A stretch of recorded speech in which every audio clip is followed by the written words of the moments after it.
you would interpret it as the hip-hop is fine with his behaviors. This morning, never-before-seen footage of Sean Diddy Combs in the days leading up to his arrest in New York last September. You want to put the stuff in my fanny pack, King? The exclusive video obtained by Netflix shows Combs debating with his lawyers about strategy. Listen to me. I'm going to get off the phone right now, and I am going to let you professionals look at the situation and come back to me with a solution.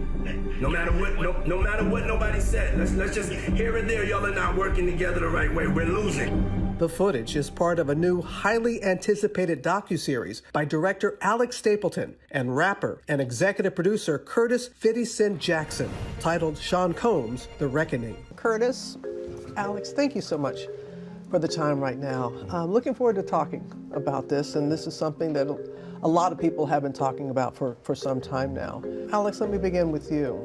The docuseries is entitled Sean Combs: The Reckoning. How is this one different from the others that have been out there?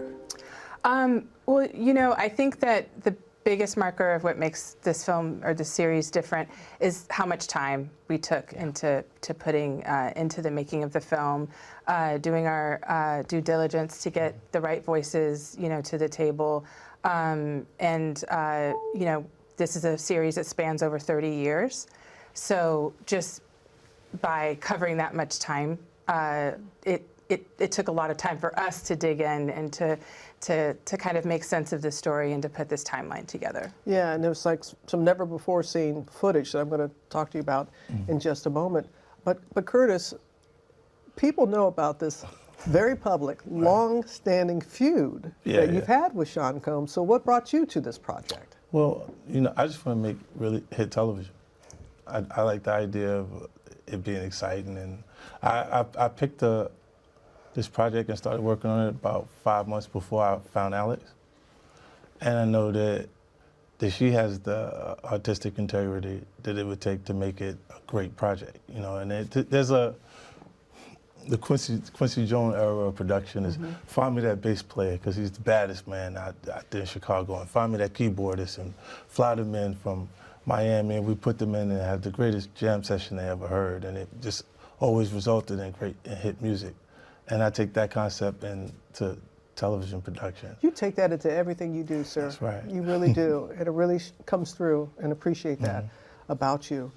As I said, never before seen footage of the days leading up to his arrest. Can you just talk a little bit about, was there anything that surprised you from that footage?